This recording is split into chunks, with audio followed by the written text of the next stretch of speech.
Hello and welcome back. The weather right now where I'm at is cold, cloudy, and snowing. So let's talk about some watches.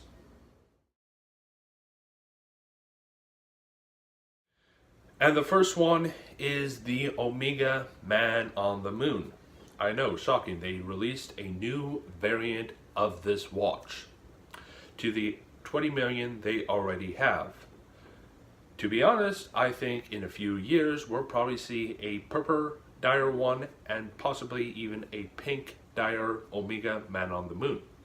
Now next year is the 50th anniversary of the moon landing, so we'll probably see a new Omega Man on the Moon then as well.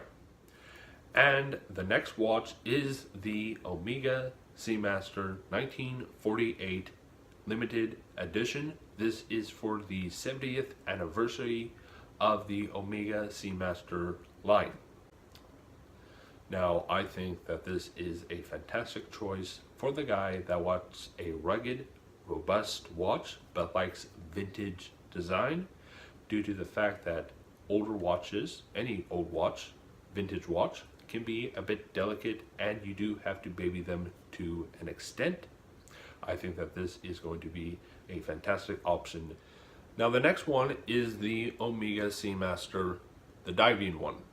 Now they have put back on the waves on the dial, which in my opinion was a mistake to remove them to begin with, because the ones with the aluminum bezel with the waves on the dials in the 90s and early 2000s, the ones that James Bond used, had a lot more character and a lot more personality than your classic standard gloss or matte dial watches. And when they brought out the new Omega Seamasters with the ceramic bezels, they removed the waves on the dial, which in my opinion it lost some of its character and what made it so unique. And with the new ones it gets back some of the character and what made it so unique to begin with. Number 4 is Tudor. There were quite a few Tudors released at this year's BaselWorld, and we're going to talk about a few right now.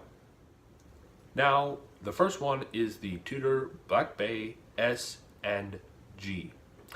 This is a two-tone with a gold dial and a black bezel. This reminds me quite a lot of the ROLEX Sub two-tone with a gold dial and a blue bezel.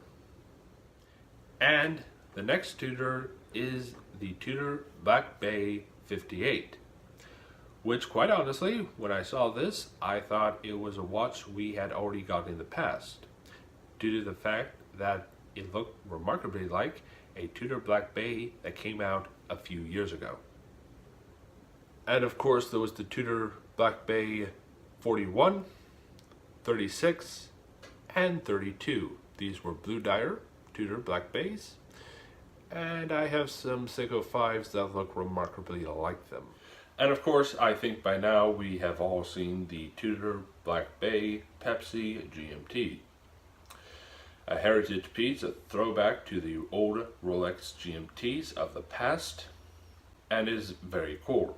But I would like to see new Tudor designs, not just modern interpretations of Rolexes from the past. Now, a quick side note about Tudor. When they released the Tudor Black Bay Steer, I thought that they would release more color options and more dial options for this watch, and they haven't. I think that this is a missed opportunity, since it does remind me quite a lot of the Tudor Sub reference 75190, which those had blue dial ones, black dial ones, silver dial ones, and even a pink dial one that TGV owned at one point.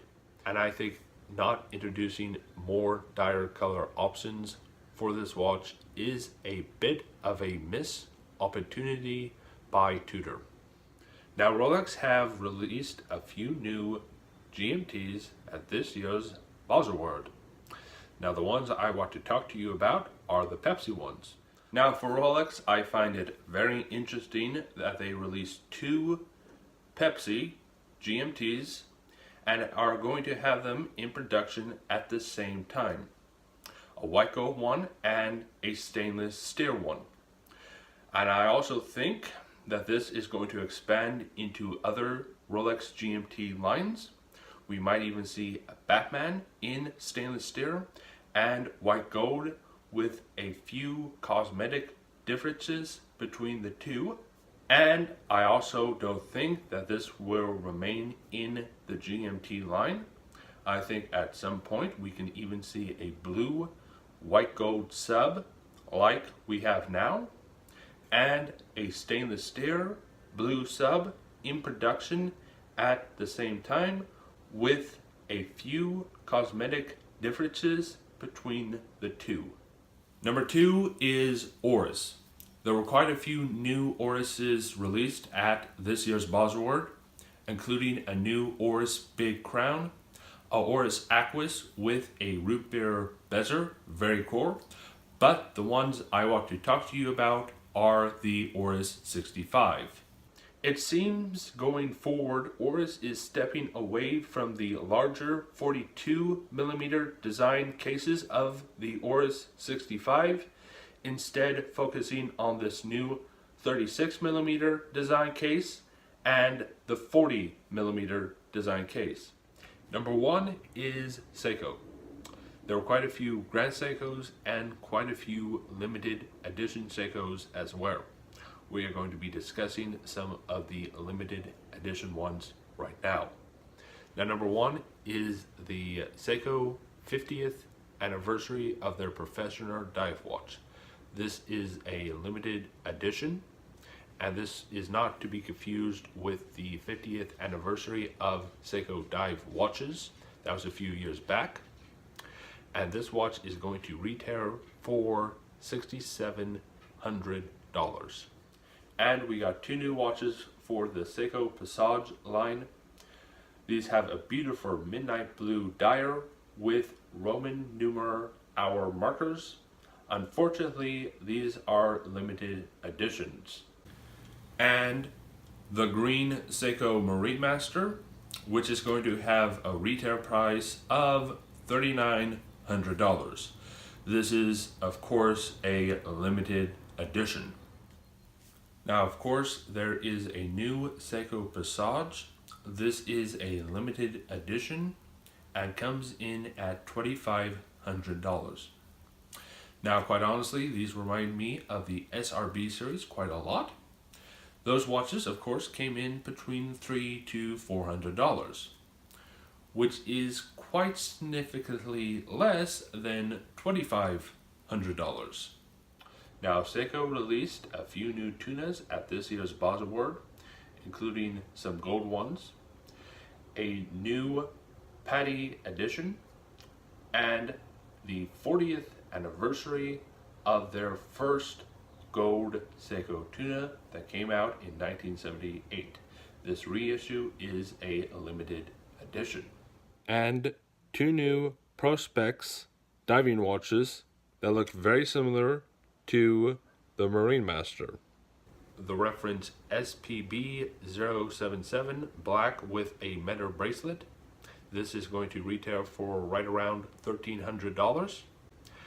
And the SPB079 with a blue bezel and a rubber strap, which is going to retail for $1,100. And of course, they released three new special editions, very similar to the special edition Paddies. These are called Save the Ocean and are in partnership with Fabien Cousteau, which is the grandson of the famous deep sea diver Jacques Cousteau, which was a pioneering in deep sea diving.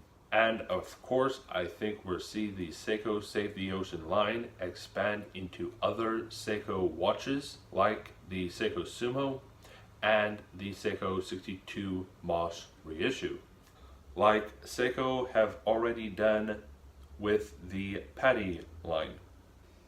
quite a few watches in this video. There's bound to be one that you like. Now, Rake's take on Steyr is filmed in front of a live studio audience. With that being said, thank you all so much for watching. Please like, subscribe, share this video, and I'll catch you in the next one. Cheers.